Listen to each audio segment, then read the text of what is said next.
WNxMentalOne here. I'm doing a replay analysis, or really more of a build order analysis for the Sase's 1-gate opening against Terran into a 3-gate push. You guys, I've shown a couple videos on this already, I think, but I really just want to go in depth into what the build order is, how it's performed, as well as a demonstration to actually show you guys what's going on with the build. The game itself, I'm not even going to get into. It was don't really care too much about the game. It goes on for like 27 minutes because my opponent was a little bit stubborn. But really, I just want to focus on like the first 8 minutes or so of the game. I'm going to be going into depth. So far, you guys have seen the 9 Pylon, 13 Gateway, and the 15 Assimilator. 15 or 16 Pylon, doesn't really matter that much as long as you get the chrono boost down. Then you put 2 guys into the gas. I'm going to have this all written down, but this is just me talking you through it. Then 18 Cybercore, I believe, and Zealot. Get that gas at 20. And there's a short time where you don't produce probes. Then you get 2 guys into that gas. Pylon on 24 supply, which should be starting shortly. Bam, there it is. You probably want to get this over by your natural so you can warp in at your natural in case your opponent is trying to do some sort of bunker shenanigans with 2 or 3 gateways, or barracks, I guess. I still have 2 guys on my gas. It's something very important, and no scout. It's another very important part. But for right now, we're just going to go over the build itself. Get my Nexus down at 27 supply before 430, ideally. Scouting out with that Zealot instead of with a probe. Getting my sentry. After 2 Zealots, you go 2 sentries, and then after that, I'm going to chrono boost out a stalker. I put 2 chrono boost on my cybernetics core. You can do 3, but really 2 works just as well because you can't get these gateways down really quick enough to utilize 3 fully anyway. And after I get my Nexus, I build a Pylon, or I send my probe out to build my next Pylon as a proxy Pylon rather than inside my base. It's a mistake that I used to make a lot, is I'd build it inside my base, then send my probe out, and then it just slows down my ability to warp in. And then I'm warping in more units as soon as my gateways finish, and I send my stalker out. He'll make it in time. And then right at around 7 minutes, I warp in my last 3 units, which are going to be 3 stalkers in this case, and then I just push into the base. He had nothing in this game to really stop this, but a lot of times this actually won't just win the game like this one will. But this is just a good example of what can happen if you do this properly. I pushed in at around 7 minutes 5 seconds, something like that. And then I just force fielded him out of his base. He can't really do anything in this situation. He has to be on one base, and then he's always playing from disadvantage. You basically win the game at this point if you just keep up, play safe, don't do anything stupid. So now, yeah, like I said, it's a 27-minute game, but it doesn't matter the rest of it. I ended up winning, of course, but I let him stay alive for much too long. Now I'm going to go back into depth and show you guys exactly why I'm doing everything, why this build is so good, and why I use it for, I'd say, at least half of my versus Terran on the ladder. Let's go a little bit faster. This part is not very important. Alright, first 9 Pylon. You always get 9 Pylon. That's in all your openings. You always want to get a 9 Pylon. And making nice chat with your opponent is always nice too. And then 13 Gateway. 13 Gateway is pretty standard against Terran. You pretty much always want to have 13 Gateway. You can go 12 or even like 14 if you want to do something weird, but 13 Gateway is just solid. You don't have to stop producing probes, which is the problem with 12 gate. That's why you don't see a lot of pros doing 12 gate, especially against Terran. The reason why it's safe to go 13 gate as opposed to 12 gate is because Terrans don't really have a lot of pressure that they can do like with 1 or 2 units because their units are very weak. So you'll see all-ins with like a lot of Marines and SCVs, but those don't come until you can already have stalkers and stuff out, and having a 12 gate won't really help you. So having 12 gate doesn't really matter, so 13 gate is the important thing. You just gotta get 13 gate when you're going against Terran, pretty much always, and in this build especially. And then I chrono boost right after the 13 gate, and in fact I think I chrono boosted a little bit late here.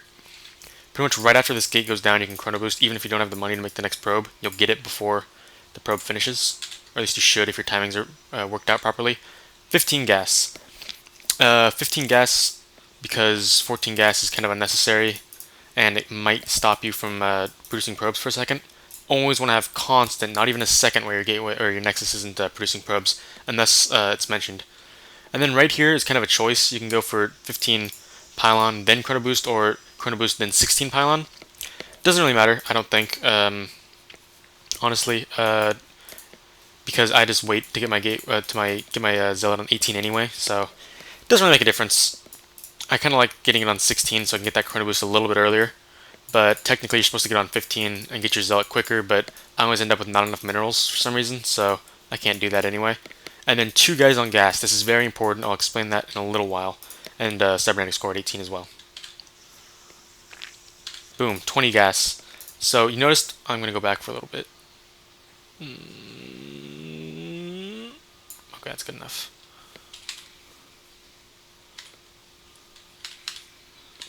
Good. Okay. You'll notice right here I make my Zealot, and then at 20 supply I make my assimilator. Then there's a second here where I'm not producing probes. I can't, every time I do this build that always happens to me. I'm not sure if that's a mistake on my part or if that's just part of the build. So I want to ask Sase, but I'm not sure. 2 guys on this assimilator as well. Now I'm going to go into why you get 2 guys on your assimilator. As you see, I just got my warp gate, and I have some money to spare, some gas to spare. The reason why I get this only 2 guys on each gas is it works out perfectly. If you get these gas at the right time, if you get everything at the right time, it times out everything beautifully. They just get 100 gas right as you this Zealot finishes, as I'll show you. Bam. And yeah, I actually had a little bit extra there. But yeah, you get 100 gas right as that happens. Don't even have enough for, 50, if you're getting like an extra stalker. That Pylon 24, like I mentioned before, it's not a big deal. But yeah, there's 2 guys on each gas, very important. Something you're going to do on accident sometimes when you're learning this build is make 3 guys, or put 3 guys into that gas. That's a big mistake, because you need every little mineral you can get, every guy mining minerals. Now what I'm doing here is I'm cutting probes again at 27. This is actually an economical move though, because I'm getting my Nexus up at like 430. So I can get that dual probe production out quicker. Eventually this will pay off, even though I'm cutting probes for a while. And bam, gateway. Not making probes. This is another thing that you might make mistakes on. You might screw up if you're learning this build, because it's just so natural to make probes. You have to stop making probes at 27. You can make an extra sentry, but you stop making the probes to get these gateways out. If you don't get these gateways out right now, then they're late, and you slow down your push by like 5, 10, 15 seconds just from making probes. And then you can continue your probe production. Right after you make this gateway, or this Nexus, you want to send this guy out. I actually sent him out a little bit late in this game, I think. Not the biggest deal in this game, because I was able to get the proxy Pylon off anyway. But the earlier you can get this guy out, the better. So like right after he drops the Nexus usually is the best time to do it. And you can put it over here, you can put it over here in this map, there's different areas. But you always want to put it somewhere that won't get scouted, their first Pylon. Or protected at least with your Zealot. You don't want to put it like over here where Marines can shoot it.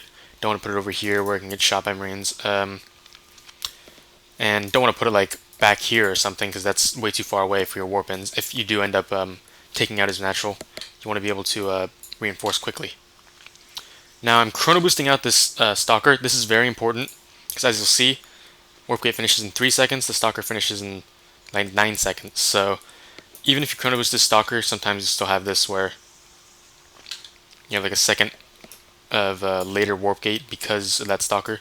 But if you think about it, 1 or 2 seconds slower for your warp gate is kind of a small price to pay for a stalker. Seriously, it's like 2 seconds difference. So just getting the stalker is very important. It makes it so you have a total of 4 units before your even first warp in. And then your first warp in comes at, like, it's supposed to be about 615, 620. And I did that about right. So I get these first, now I have 7 units. You look at the army supply. I have huge, way more army supply than him.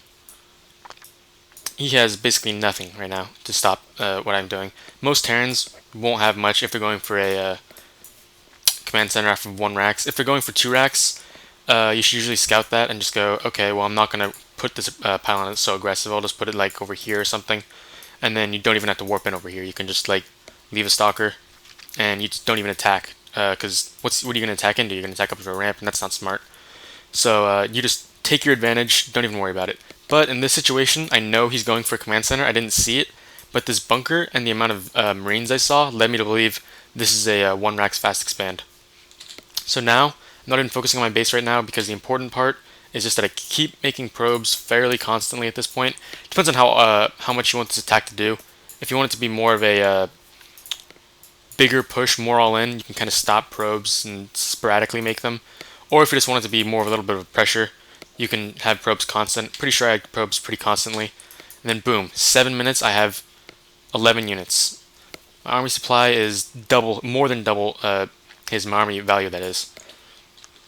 And then I just move right on in. Guardian Shield before you get up there. Zealots in front to tank the damage. It's very important that you don't reveal that you have this big army before you get up his ramp. If he's sending out SCVs and stuff, you need to have like stalkers and something to stop it from just seeing this pylon and seeing how much you're committing to this attack. Because right now, there's nothing he can do right now. He has like 10 Marines and some SCVs and 1 bunker. If he has 2 bunkers, maybe he has a chance. If he has Marauders, yeah, he has a pretty good chance of holding. If he has supply depots up here, then that's just basically one of those situations where if he has like 3 supply depots and a second bunker, and he's like making a 3rd bunker, especially if he has like SCVs already pulled, that's one of those situations where you go, alright, I'm out of here, and just back right off, go back into your main and macro up, take your advantage. He has to pull those workers off, he has to invest in that money. You just built a few units, so it wasn't a big deal. This rush is very non-committal, which is why it's so good, but it's also very strong if your opponent doesn't prepare for it. So now I'm going to focus a little bit more on the base, what I was doing at home while I was making that attack. Right as that guy finished, warped in all 3 of these gateways, I started my transfer onto my natural. I have this rallied, I believe, yeah, because I have 16 guys on my main, don't really need any more than that. Pretty constant pro production. I'm actually going to go back and check to see how constant it was.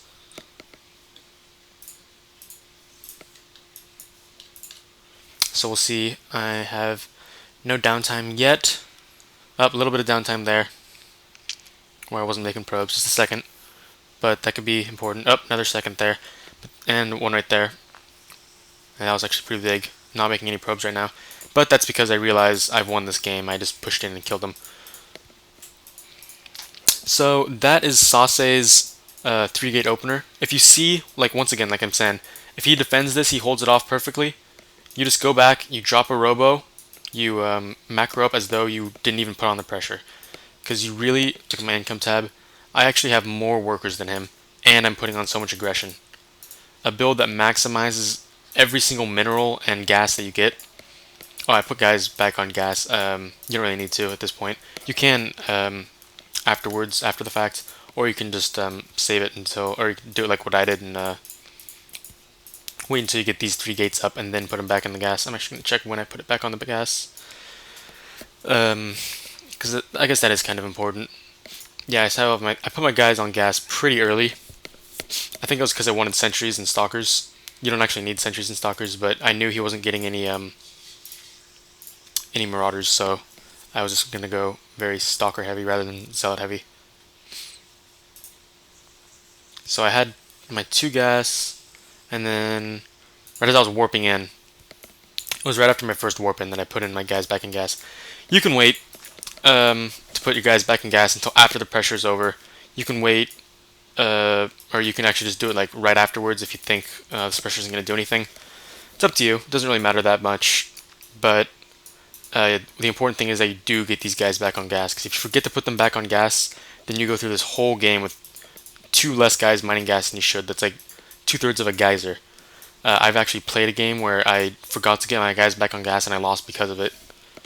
Very foolish. And let's just look at this engagement one last time. And warping in my stalkers. Just look how crushing this army is compared to his. Now this is like a greedy opening from him, but still, you'll see a lot of Terrans go for this sort of thing where it's just one bunker and some marines. They'll usually have more marines because this guy wasn't diamond, like he said in the chat, and like I'll admit he was kind of better than most diamonds, but still he was like not the best diamond player. This guy's not exactly on my level for his verse Protoss, I guess, at least in this game. But still, this is a very strong push, and even if you don't do any damage, it's still great. It still scares the guy, still does a lot of stuff. And I'm afraid this video is going a little bit long, so I'm going to cut it off here. But hopefully this gives you the in and out of Sase's Protoss versus Terran 3-gate push off of a 1-gate expand.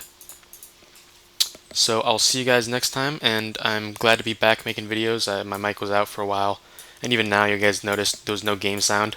That's because my sound is still screwed up, but at least I have my microphone working again so I can make videos. I'll make another video probably today, and maybe another one tomorrow. So I will see you guys later, and you guys can learn a thing or two, hopefully, from this video. That's all.